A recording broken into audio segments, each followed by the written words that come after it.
Bonjour à tous, nous sommes le mercredi 8 avril 2026 et notre cher ami, notre frère, Laith Marouf de Beyrouth est avec nous. Bon retour parmi nous, Laith. Ravi d'être avec vous, Nima. Félicitations au peuple iranien. Bien sûr, il y a beaucoup de choses à dire et nous ne savons pas encore où tout cela va mener. Mais pour l'instant, c'est sans aucun doute l'une des plus grandes victoires de la lutte humaine anti-impérialiste et anticoloniale depuis 100 ans.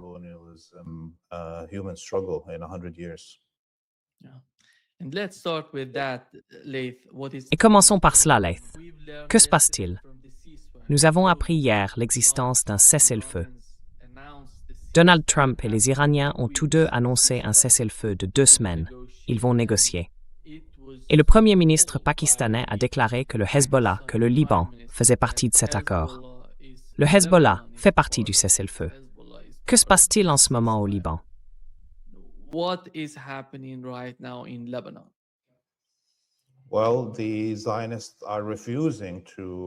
Eh bien, les sionistes refusent d'accepter les conditions fixées par l'Empire qui leur fournit toutes leurs armes et leur protection. Et ils bombardent le Liban sans interruption. Je pense qu'il y a eu plus de 30 attaques depuis l'entrée en vigueur du cessez-le-feu. Jusqu'à présent, le Hezbollah ne répond pas à ces attaques. Mais sur le terrain, en ce qui concerne les mouvements de soldats israéliens tentant d'avancer ou quoi que ce soit de ce genre, cela s'est arrêté. Depuis l'annonce du cessez-le-feu, ce que nous voyons, ce sont les sionistes qui attaquent depuis les airs des voitures et des habitations au hasard à divers endroits du Liban. C'est une réaction de colère de Netanyahou, une tentative de marquer des points pour l'opinion publique, pas des points sur le plan militaire ou quoi que ce soit de ce genre. Mais encore une fois, nous ne savons pas où tout cela va mener.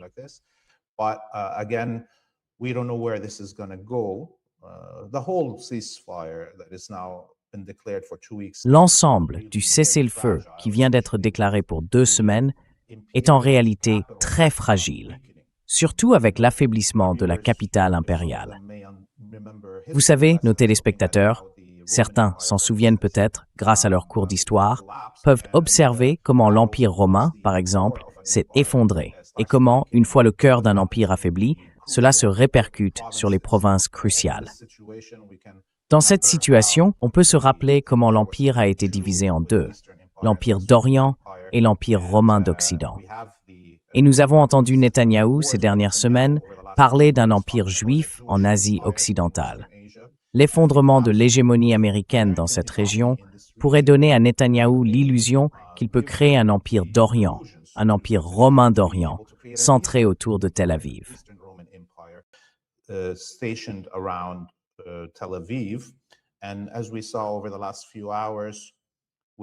Comme nous l'avons vu au cours des dernières heures, les Émiratis et les Saoudiens ont également refusé le cessez-le-feu, lançant des drones et des missiles contre les infrastructures pétrolières iraniennes situées sur les îles du Golfe Persique. L'Iran a d'ailleurs riposté à ces attaques. Cela montre qu'en l'absence des États-Unis dans cette guerre, même si le cessez-le-feu tient entre les États-Unis et l'Iran, ces provinces locales, autrefois importantes, peuvent se voir contraintes de se battre seules. Et bien sûr, c'est suicidaire. Dans sa dernière vague avant l'entrée en vigueur du cessez-le-feu, sa 100e vague, l'Iran a frappé des cibles des infrastructures pétrolières saoudiennes jusqu'au Hedjaz et sur la mer Rouge. Je pense que c'est pour cette raison que les États-Unis se sont empressés d'accepter le cessez-le-feu.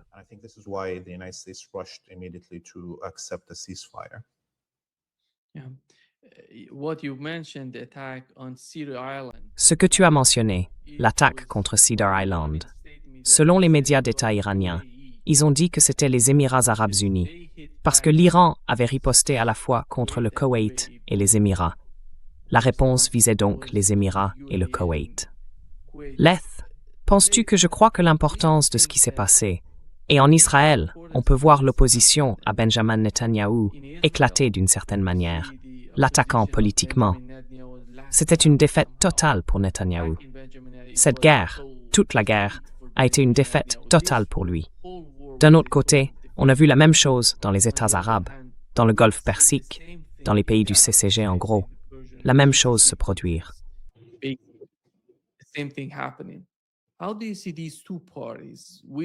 Comment voyez-vous ces deux parties?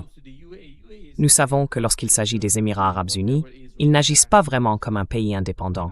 Ils font tout ce qu'Israël leur demande de faire. Nous le savons. Alors comment voyez-vous l'influence qu'Israël peut avoir sur ces pays pour tout saboter? Vous savez, comme vous l'avez mentionné, Israël attaque le Liban. Mais en tenant compte de tous ces pays, les Émirats arabes unis, le Koweït, avec Israël, comment voyez-vous les capacités à tout saboter?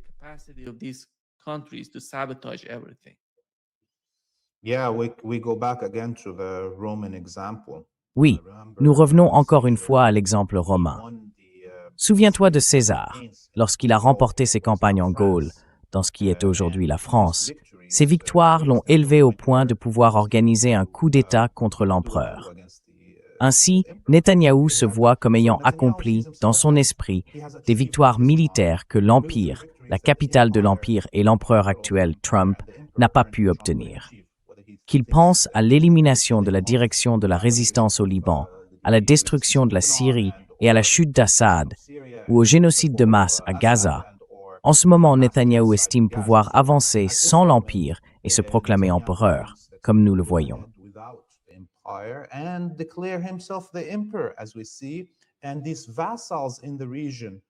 Et ces vassaux de la région, les Saoudiens, les Koweïtiens, les Émiratis, les Qataris, les Bahreïnis, tu sais, les soi-disant familles royales, ils voient bien que si les États-Unis partent, ils sont finis.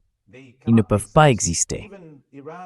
Même l'Iran, en insistant pour donner à Oman la moitié des recettes provenant des droits ou taxes pour le passage dans le détroit d'Ormuz, c'est une condamnation à mort pour tous les autres vassaux de la péninsule arabique. Pourquoi? Parce que Oman est le centre culturel de la péninsule arabique. Il n'y a que 3 centres culturels: Oman, le Yémen et le Hedjaz. Et Oman a une grande population, mais très peu de pétrole ou de gaz. C'est pour cela que les Britanniques ont séparé les Émirats, qu'on appelait le désert d'Oman, et leurs champs pour affaiblir Oman.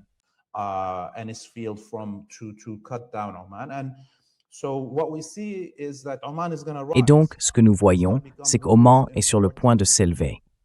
Il va devenir l'État arabe le plus important de la péninsule à cause de cela. Et cela signifie la fin des autres vassaux.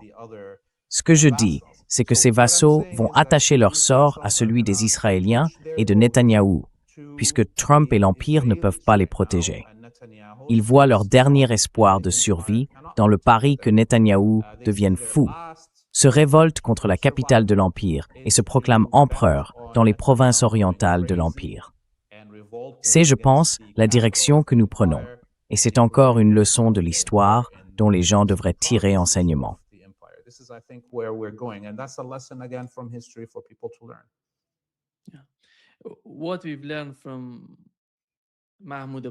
Ce que nous avons appris de Mahmoud Abbas, c'est qu'il demande à l'Iran, en faisant appel à des médiateurs iraniens et aux États-Unis, d'inclure la Palestine et la Cisjordanie dans l'accord de cessez-le-feu. Je pense que tout le concept de cette guerre et ce qui s'est passé jusqu'à présent au Liban et en Iran montre que la racine du problème réside dans ce qui se passe à Gaza et en Cisjordanie. C'est la véritable question pour toutes les forces de résistance. Du Yémen, de l'Iran, de l'Irak, du Hezbollah au Liban, toutes. Comment voyez-vous ce cessez-le-feu influencer la situation à Gaza et en Cisjordanie?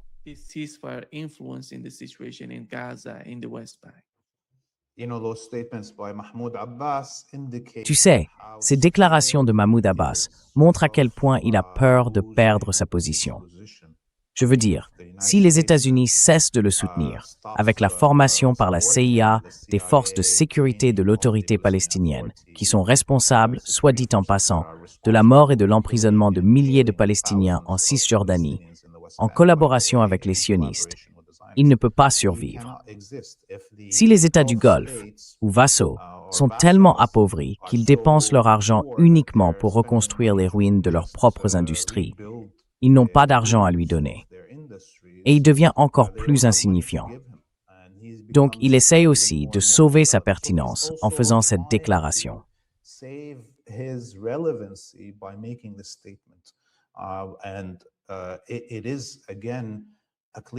c'est, encore une fois, un exemple clair de la manière dont, lorsque la capitale de l'Empire est incapable de contrôler les provinces périphériques, que se passe-t-il?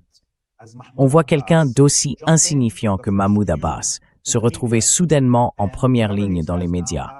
Et tout ce qu'il dit devient alors un sujet de discussion pour nous tous. Vous voyez, il vient de se sortir de l'oubli en s'adressant directement à l'Iran et en demandant à l'Iran de ne pas l'oublier. D'ailleurs, l'Iran n'oubliera jamais la Palestine.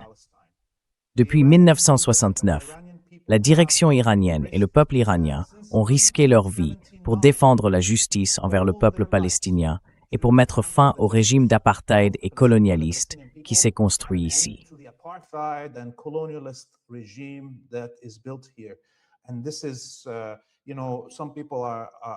Et voilà, vous savez, certaines personnes sont tellement pessimistes qu'elles ne connaissent pas notre peuple, ne connaissent pas notre région.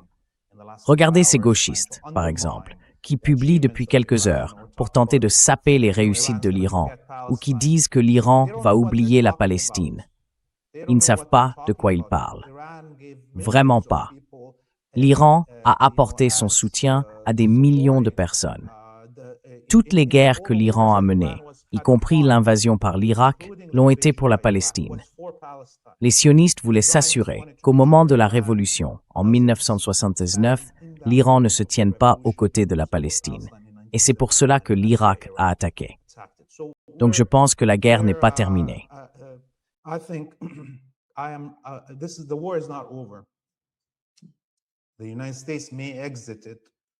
Les États-Unis pourraient s'en retirer.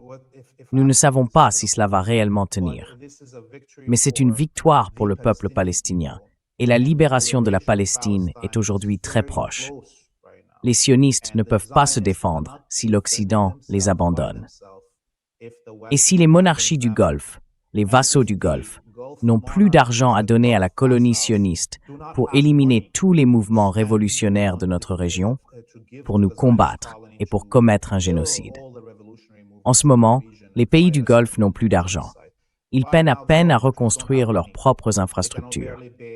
La colonie sioniste n'a plus le soutien des États-Unis ni de l'Occident dans ses projets expansionnistes. Et nous verrons si elle peut se maintenir seule.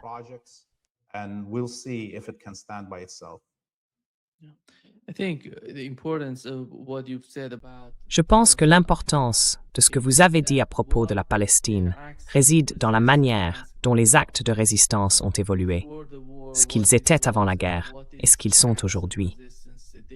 On peut littéralement voir le contraste entre les deux, car auparavant, on disait que la résistance était détruite, qu'elle n'était plus capable de faire quoi que ce soit, de causer le moindre tort. Même hier, nous avons appris par les médias israéliens qu'ils avaient sous-estimé le Hezbollah. Et ce sont de grandes discussions en Israël, car ils pensaient avoir vaincu le Hezbollah par l'assassinat de Saïd Hassan Nasrallah et de ses commandants. Ce n'est pas le cas. Je pense que le Hezbollah l'a prouvé.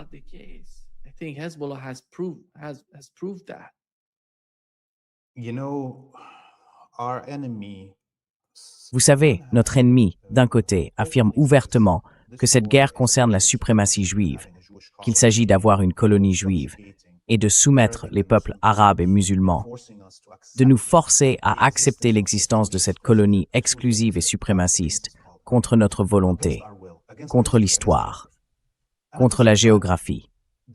Et en même temps, ils ne comprennent pas, tout en disant ces choses ouvertement, qu'ils ne comprennent pas que nous avons des convictions. Nous croyons en les nôtres. Waouh! Qu'est-ce que c'était?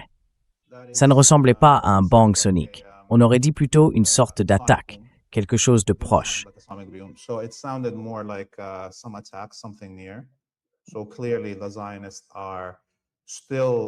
Il est donc clair que les sionistes continuent, il y a encore des bruits, de ne pas accepter qu'ils soient nos égaux en tant qu'êtres humains.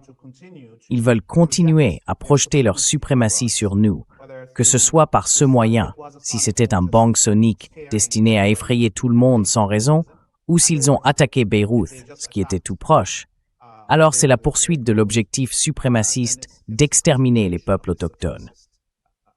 Et c'est pour cela que cela n'arrivera pas. Regardez, cela fait 100 ans. Nous croyons que tous les êtres humains viennent d'une même mère et d'un même père, que nous sommes tous égaux. Nous croyons qu'il n'y a qu'un seul Dieu, et que ce Dieu nous jugera non pas sur la manière dont nous l'adorons, car il est magnifique, magnanime, le plus indulgent, mais sur la manière dont nous nous traitons les uns les autres en tant qu'êtres humains. Tuons-nous, volons-nous et convoitons-nous les biens de notre prochain ou non?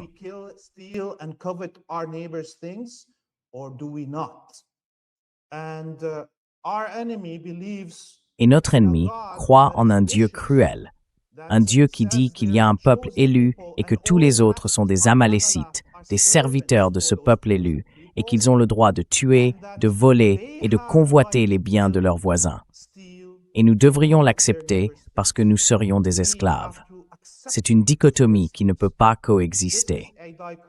Et nous, en tant que Palestiniens, en tant qu'Arabes, en tant que musulmans, en tant qu'un milliard de personnes, ne pouvons pas coexister avec cela. Être vaincu de cette manière serait de la folie. Qu'une population de 14 millions de Juifs sur cette planète pense pouvoir asservir 1,5 milliard, voire 2 milliards de musulmans, et que ces 2 milliards de musulmans acceptent simultanément l'esclavage, acceptent d'être inférieurs, c'est de la démence. Pensez qu'il n'y aurait, parmi ces 2 milliards de personnes, pas une seule avec de l'honneur, pas une seule qui se lèverait.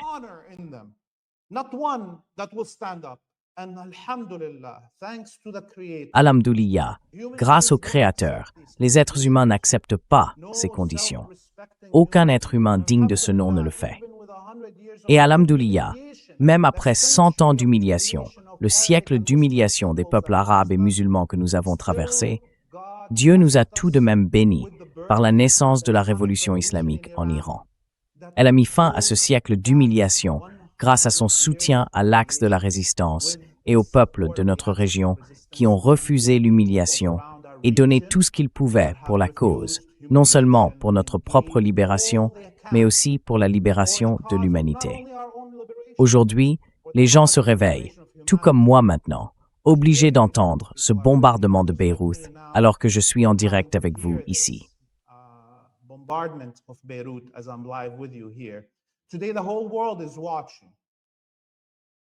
Aujourd'hui, le monde entier observe tandis que les États-Unis ont reculé, alors que les vassaux et les sionistes, les suprémacistes juifs, refusent d'accepter la paix pour l'ensemble de l'humanité. Les sionistes menacent désormais le pain et le beurre sur les tables d'Europe, d'Amérique, d'Afrique et d'Asie, parce qu'ils refusent d'accepter l'égalité, parce qu'ils refusent d'abandonner l'idée qu'ils ont le droit de commettre un génocide à leur guise. Ainsi, demain, chacun devra faire un choix. Soit Israël existe et toute l'humanité lui est asservie, soit nous nous unissons tous pour mettre fin à cette aberration de l'histoire humaine, ce cancer noir qui, année après année, depuis des décennies, a conduit le monde entier au bord de l'holocauste nucléaire.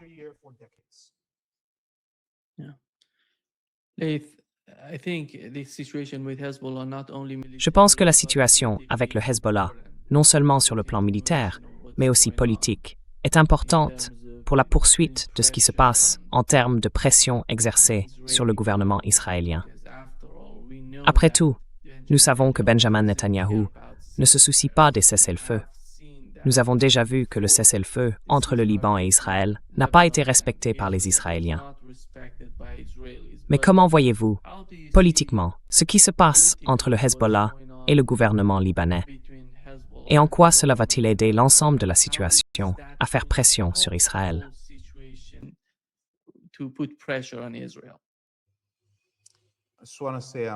Je veux juste dire que je suis vraiment désolé. Je me suis emporté dans cette tirade et j'ai oublié de répondre réellement à ta question. Mais maintenant que tu m'as posé celle-ci, Sport Tour. C'était le bombardement. C'était pas toi. La bombe est tombée et tu as changé ton « ouais ».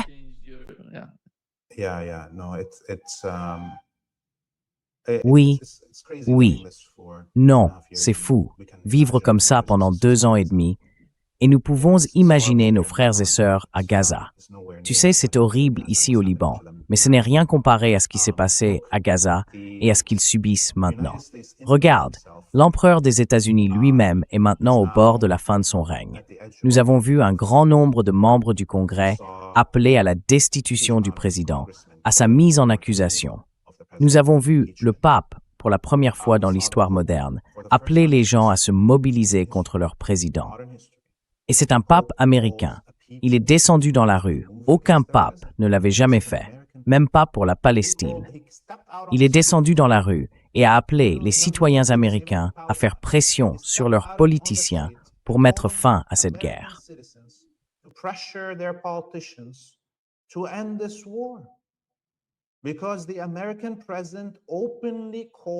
Parce que le président américain a ouvertement appelé à un génocide et à l'effacement de toutes les civilisations. Voilà à quel point le président est faible en ce moment. Voilà à quel point l'Empire est faible. En ce moment, Netanyahou, il y a des appels à sa tête venant de ses propres médias, de ses plus proches cercles et de l'opposition. Il qualifie cela de pire défaite de l'histoire d'Israël. Donc, quand on parle de la situation à l'intérieur de l'Empire et à l'intérieur de la colonie sioniste, politiquement, pour la classe dirigeante actuelle, imaginez maintenant des vassaux sans importance, comme le Premier ministre du Liban, qui n'arrive même pas à mettre une force de police dans la rue pour gérer le stationnement. D'accord? Il parle, répétant et perroquetant les ordres des sionistes depuis 40 jours de cette guerre, tandis que le Hezbollah se sacrifie pour défendre le pays et lui essaie de les attaquer.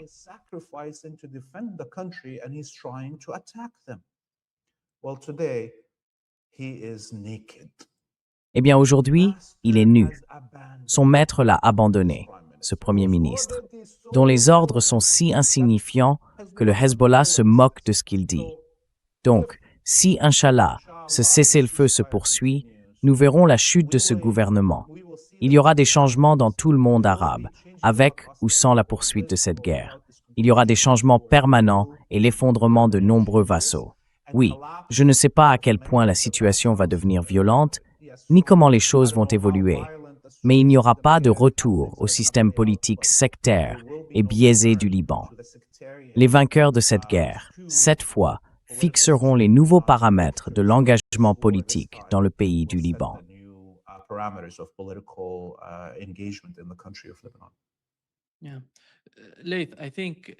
Oui, Laith, je pense que ce que nous avons vu jusqu'à présent sur le champ de bataille, ce qui s'est passé dans cette guerre depuis plus de 30 jours maintenant, oppose d'un côté l'Iran, les États-Unis et Israël, et de l'autre l'axe de la résistance.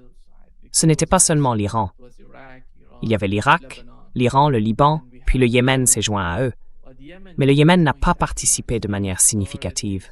Ils ont commencé, ils ont envoyé une sorte de tir, quelques missiles vers Israël. Mais en gros, ils n'ont rien fait dans le Bab el-Mandeb, ni dans la mer Rouge. Penses-tu que tout cela ait été planifié par l'axe de la résistance? Parce que beaucoup de gens se demandent ce qui s'est passé. Que fait l'axe de la résistance? Quelle est ta compréhension de tout cela, de ce qui s'est passé? What is your understanding of that and what has happened?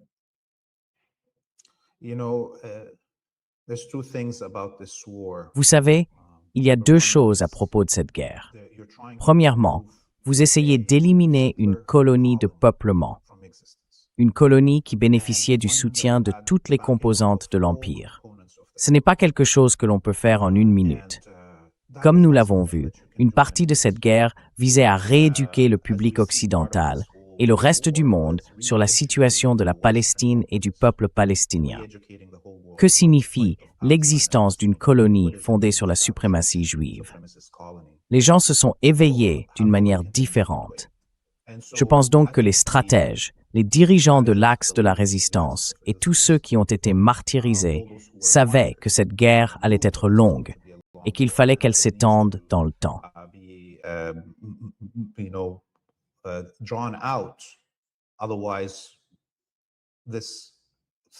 Sinon, cette menace d'attaque nucléaire proférée par Trump aurait constitué le premier coup porté dès le premier jour de cette guerre, le 7 octobre 2023. Si l'axe de la résistance s'était pleinement mobilisé en soutien au peuple palestinien, nous aurions vu des attaques nucléaires, non seulement de la part des États-Unis, mais aussi de leurs autres vassaux comme la France, le Royaume-Uni et ainsi de suite, ainsi que d'Israël lui-même.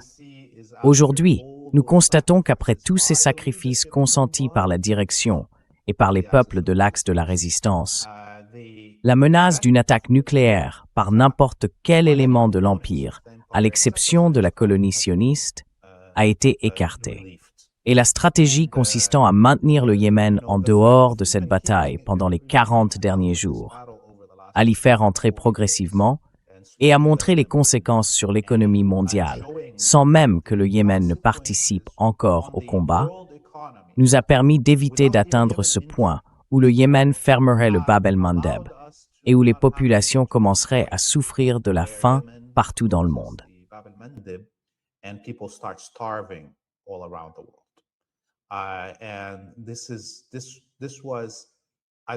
Et je pense que c'était l'une des planifications et des stratégies de guerre les plus patientes et les plus humaines que nous ayons vues depuis la Seconde Guerre mondiale.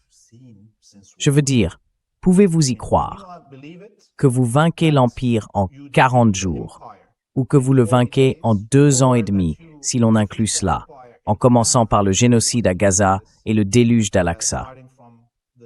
Pouvez-vous croire que vous avez changé les opinions de 3 générations en Occident? Ce sont des moments historiques, et cela n'est arrivé que grâce à l'humanisme de nos dirigeants martyrisés et de nos propres peuples, qui ont insisté pour ne pas devenir comme les sionistes, pour ne pas devenir comme les impérialistes, et pour ne pas faire souffrir les innocents.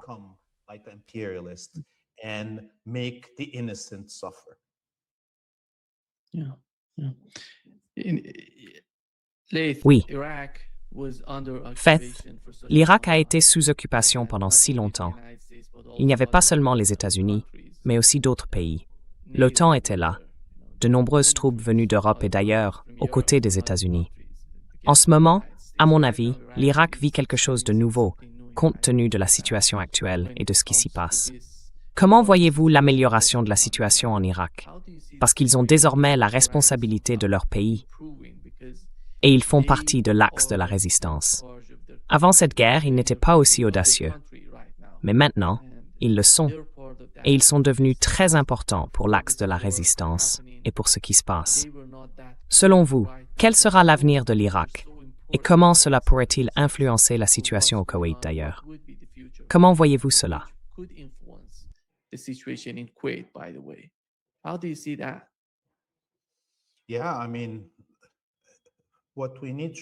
Oui, je veux dire, ce qu'il faut se rappeler, c'est que l'Empire cherchait à faire s'effondrer les centres culturels, économiques et politiques originels des peuples arabes d'Asie occidentale, en redessinant psychopolitiquement ses frontières artificielles et en fabriquant toutes ces monarchies vassales dans la péninsule arabique.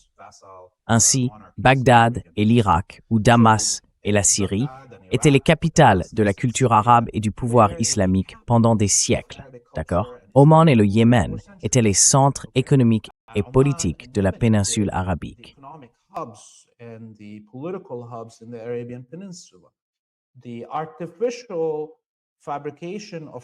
La création artificielle de centres culturels et politiques dans les monarchies de la péninsule arabique n'aurait pas pu être maintenue sans la présence directe de troupes impériales sur le terrain pour les protéger, ni sans la destruction constante des autres pôles culturels et politiques naturels et historiques de la région. Ainsi, aujourd'hui, avec le retrait des États-Unis de la région, la nature va suivre son cours. Le fleuve retournera dans son lit normal une fois le barrage brisé. D'accord. Donc à présent, il y aura un retour du pouvoir de Mascate, du pouvoir de Sanaa et du pouvoir de Bagdad. Et peut-être, comme nous le verrons en Syrie, le gouvernement irakien devra désormais, le vainqueur devra décider du format. Il n'y a plus d'ingérence étrangère obligeant un camp à être artificiellement favorisé et cherchant à détruire l'harmonie nationale. Tandis que l'Irak travaille et élabore une stratégie nationale. national harmony and creating a national strategy for Iraq. So we will see those changes, just like in Lebanon. Nous verrons donc ces changements, tout comme au Liban. Et la Syrie, d'ailleurs, coincée entre les nouvelles démocraties montantes et la représentation plus juste du peuple en Irak et au Liban, le régime d'Al-Julani vit actuellement ses pires jours. Je ne pense même pas que la Turquie interviendra pour sauver Al-Julani une fois que les rébellions pour le changement commenceront en Syrie. Le bouleversement sera spectaculaire dans la région. Et toutes les frontières psychopolitiques. Non seulement la colonie sioniste qui s'effondrera si nous continuons sur cette trajectoire, mais aussi toutes les frontières psychopolitiques céderont sous l'effet de la nature, de l'histoire et de la géographie.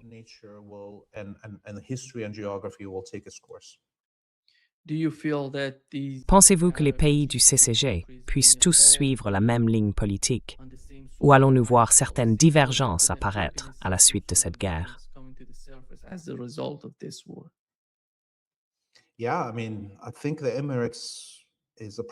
Oui, je veux dire, je pense que les Émirats sont un projet qui ne peut pas être sauvé. Vous savez, Oman pourrait prendre le contrôle, je ne sais pas comment les choses vont évoluer. Le Koweït n'est certainement pas viable, et Bahreïn non plus. Le régime saoudien pourrait durer plus longtemps. C'est un pays plus grand, avec une population plus nombreuse. C'est une autre histoire. Ce n'est pas une petite principauté ou un groupe de cités-États, comme le Koweït, Bahreïn, le Qatar ou les Émirats. Donc nous verrons s'il y a une révolte au sein de la famille saoud. Peut-être quelques assassinats entre différents émirs.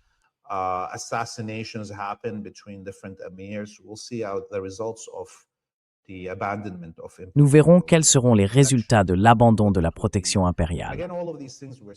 Et encore une fois, tout ce dont nous parlons ici reste hypothétique, à moins que nous ne revenions à un état de guerre total à tout moment.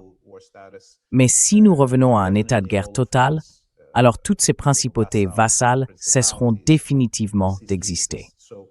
Ainsi, le sort de ces États artificiels créés à la fin de la Première et de la Seconde Guerre mondiale est déjà scellé. S'il existe dans la région une puissance souveraine et indépendante comme l'Iran est l'axe de la résistance, avec bien sûr le soutien de l'Iran.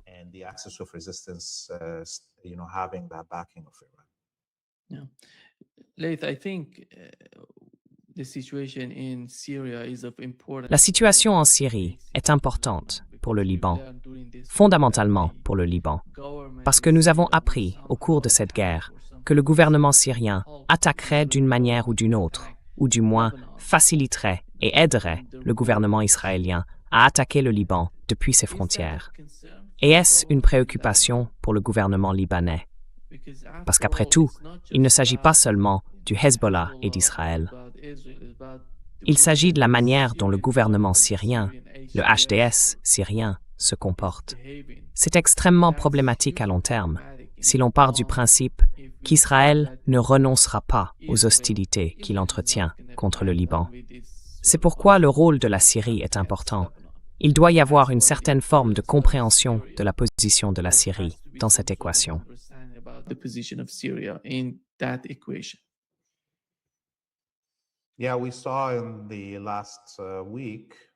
Oui, nous avons vu la semaine dernière, bien sûr, le régime d'Al-Julani entrer dans des tunnels à la frontière avec la Syrie, montrant qu'il bloque la contrebande d'armes du Hezbollah dans le pays pour se défendre.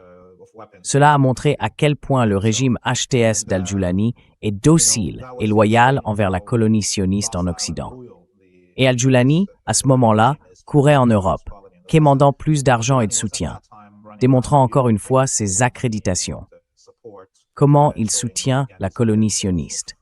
Mais vous savez, la réalité sur le terrain en Syrie, c'est que le régime d'Al-Julani ne gouverne pas le pays. Il y a des zones occupées par les sionistes et d'autres qui échappent à son contrôle, comme Souida.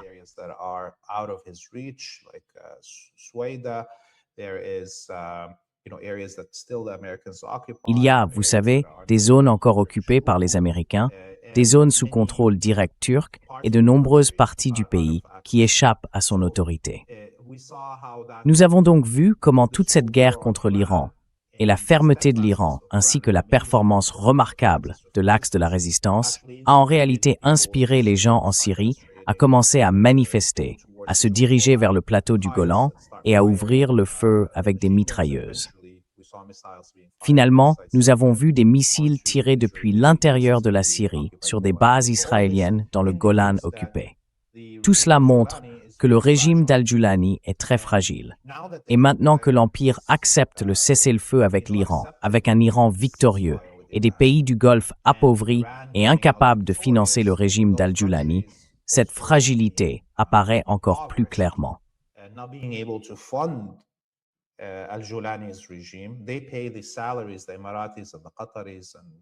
Ils paient les salaires.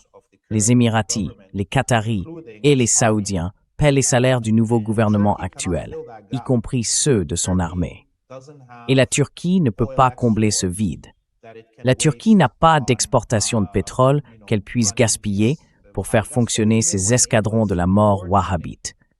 Même lorsqu'elle coordonnait les escadrons de la mort wahhabite dans le nord de la Syrie, elle le faisait encore avec l'argent du Qatar. Aujourd'hui, le Qatar n'a plus cette liquidité. Aucun de ces pays du Golfe n'a cette liquidité. Le régime d'Al-Julani doit donc aller mendier auprès des Européens. Mais les Européens ont un problème avec Erdogan. Ils ne veulent pas rehausser son statut. Al-Julani rehausse le statut de la Turquie et d'Erdogan simplement en existant comme marionnette d'Erdogan. Et eux non plus n'ont pas d'argent à gaspiller.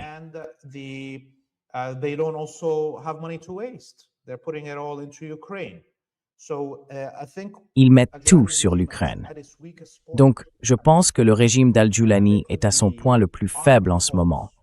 Il pourrait y avoir des révoltes armées à l'intérieur du pays. Il ne peut pas défendre ses propres positions, encore moins empêcher les gens d'aller individuellement vers le plateau du Golan s'ils le souhaitent ou s'il y a des milices. Alors, comment pourrait-il attaquer le Liban? C'est impossible. Et bien sûr, le Premier ministre Nawaf Salam et les partis suprémacistes chrétiens comme les Kataeb et les Pouad utilisaient l'épouvantail d'Al-Julani pour essayer d'amener les Libanais à accepter les exigences sionistes. Maintenant, ils se retrouvent à nouveau sans rien pour effrayer le peuple libanais. Je pense qu'Al-Julani ne peut pas maintenir un pays uni en Syrie. Il lui est impossible d'intervenir ici au Liban.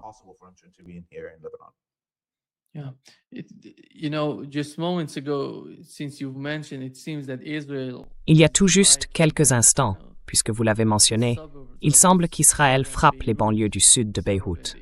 Selon les informations, l'explosion que nous avons entendue il y a quelques instants serait due à cela. Et Laith, avant de conclure cette session, je pense qu'il est important maintenant de comprendre, puisque vous avez évoqué la situation en Syrie, qu'il y a d'autres pays, comme la Turquie, qui jouent également un rôle important. La Turquie est particulièrement importante parce qu'elle est directement liée à la situation en Syrie. Comment percevez-vous la communication entre la Turquie et le gouvernement du Hezbollah au Liban? Est-ce que cela va se produire? Voyez-vous quelque chose de ce genre se développer pour apporter une certaine stabilité ou un certain contrôle à la situation en Syrie?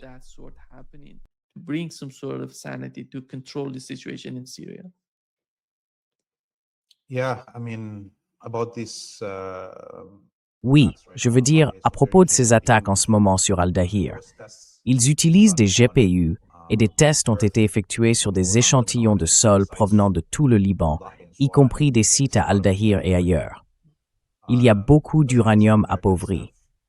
Les sionistes et les Américains, quel que soit le résultat de cette guerre, il y aura des décennies de naissance d'enfants avec des malformations et des taux élevés de cancer à cause de la guerre chimique et nucléaire. Cette utilisation d'uranium appauvri au cœur de nos villes, au milieu de nos champs, dans toute la région, de l'Iran jusqu'ici, les terres les plus fertiles du monde sont empoisonnées à cause de ce poison du sionisme et de la suprématie juive. En regardant la situation régionale, beaucoup de pays ne pourront pas survivre s'ils ne s'ajustent pas aux réalités des nouvelles dynamiques de pouvoir.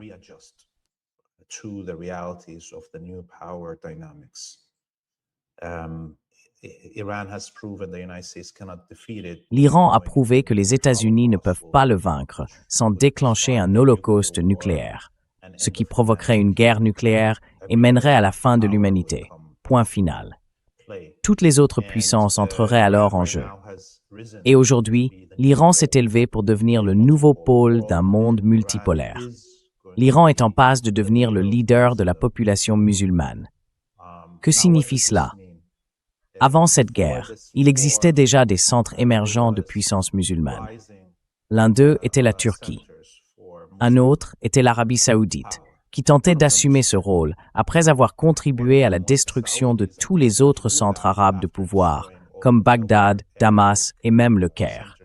L'Égypte, qui devrait pourtant jouer un rôle bien plus important dans le monde arabe et sur la scène mondiale, en tant que pays arabe le plus peuplé et en tant que nation dont la civilisation précède même la culture arabe.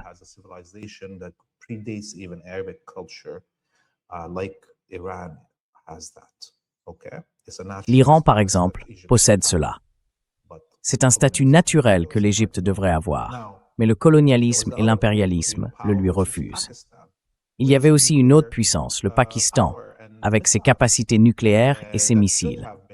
Lui aussi aurait dû être un leader dans le monde musulman, mais ce statut lui a été refusé à cause de l'argent saoudien. Et soit dit en passant, depuis le renversement d'Imran Khan, des forces spéciales américaines, la CIA et d'autres sont stationnés sur tous les sites d'armes nucléaires au Pakistan pour s'assurer qu'aucun citoyen pakistanais patriote ne monte un coup d'État ou n'utilise ses armes nucléaires pour empêcher quelque chose comme l'Holocauste et le génocide à Gaza. Ce que nous voyons en ce moment, c'est l'Iran devenir le pôle du monde musulman, et la Turquie et le Pakistan en particulier, avec l'effondrement de l'importance de l'Arabie saoudite et l'inexistence de l'influence égyptienne. Il ne reste que deux autres États musulmans pertinents, et ce sont la Turquie et le Pakistan.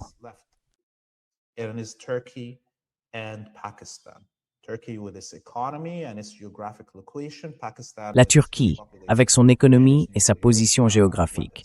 Le Pakistan, avec sa population immense et son arsenal nucléaire.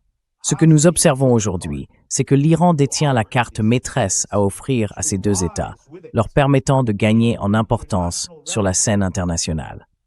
Ce corridor, du Pakistan à travers l'Iran jusqu'à la Turquie, pourrait ensemble devenir un facteur déterminant pour tout ce qui se passe de l'Asie centrale au Sahara africain si ces États parviennent à saisir l'occasion, à s'aligner sur l'Iran et à échapper à l'hégémonie occidentale. Ainsi, nous verrons non seulement Erdogan devoir rendre des comptes à son peuple, mais aussi les Turcs se demander « Pourquoi devons-nous lier notre destin à l'OTAN, à l'Union européenne, aux Américains ou aux sionistes ?» NATO and the European Unions or the Americans or the Zionists when we can just by putting hand in hand quand nous pouvons, simplement en joignant nos mains à celles de l'Iran, sans rien céder, simplement en nous tenant aux côtés de nos frères et sœurs là-bas, nous pouvons accéder à une importance mondiale. Et c'est une question qui sera posée aussi au Pakistan, où des centaines de millions de personnes verront leurs frères et sœurs persanophones se lever à ce moment et se diront « Eh bien, nous avons l'arme nucléaire.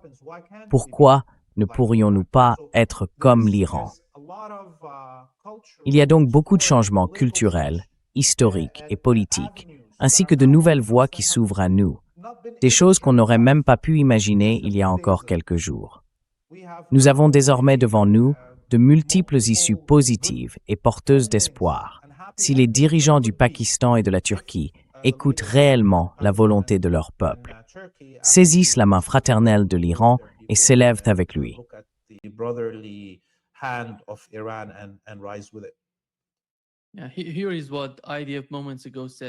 Voici ce que Tsahal a déclaré il y a quelques instants.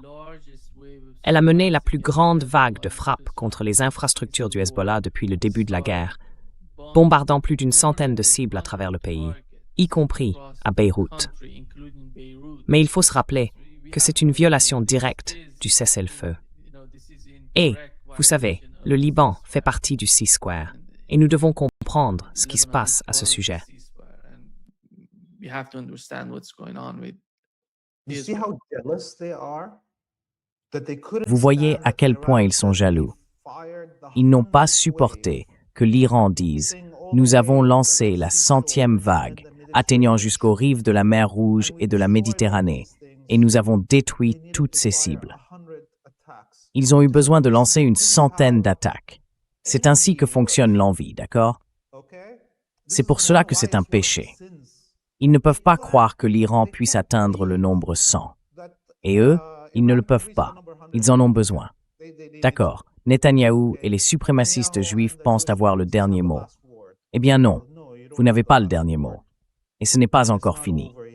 La colonie sioniste n'aurait pas pu exister un seul jour, de 1948 à aujourd'hui, sans le soutien direct et illimité de l'Occident. Il n'y a pas de peuple plus lâche, pas d'armée plus lâche sur cette planète que les sionistes. Cowardly military on this planet than the Zionists. The children of Gaza, with their bare feet, Les enfants de Gaza, avec leurs pieds nus, peuvent vaincre toute la colonie sioniste si le monde les laisse se battre sans soutenir cette colonie. D'accord? Et ils devront payer pour tout, pour tous les crimes qu'ils ont commis. Cela ne va pas se terminer aujourd'hui, maintenant, avec le cessez-le-feu. Nous observerons dans les semaines et les mois à venir. Si, Inch'Allah, le cessez-le-feu entre les États-Unis et l'Iran devient un accord permanent et que les États-Unis se retirent d'Asie occidentale, nous verrons cette colonie s'effondrer sous nos yeux.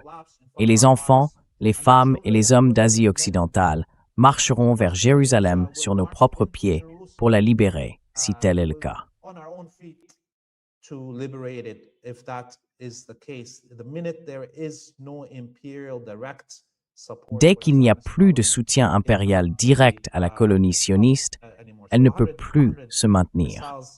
Alors, une centaine de missiles sur des immeubles civils. Ils ne peuvent pas vaincre un groupe de moins de 3000 combattants. D'ailleurs, c'est ce que le Hezbollah a à la frontière, pour que tout le monde comprenne bien. Le Hezbollah a refusé de mobiliser 95% de ses propres combattants, qui suppliaient d'être envoyés au front. 3000 hommes, en ce moment, dans le sud du Liban, ont arrêté l'avancée de l'armée sioniste. Environ 150 000 forces combinées. 3000 hommes contre 150 000 soldats israéliens à la frontière libanaise, et ils n'ont pas pu bouger pendant 39 jours. Oui, une centaine d'attaques en quelques heures sur des cibles vides. For 39 days. Yeah, 100 attacks in a few hours on empty targets. Thank you so much. Merci beaucoup, Laith. C'est toujours un grand plaisir. As always. And see you soon. Thank you, Nima. Et à bientôt. Congratulations Merci Nima, to all of et you. félicitations à toute l'humanité. Inch'Allah que ça tienne et que nous fêtions tous à Téhéran. Espérons-le. Espérons-le. Merci Laith. À bientôt. See you soon. Have-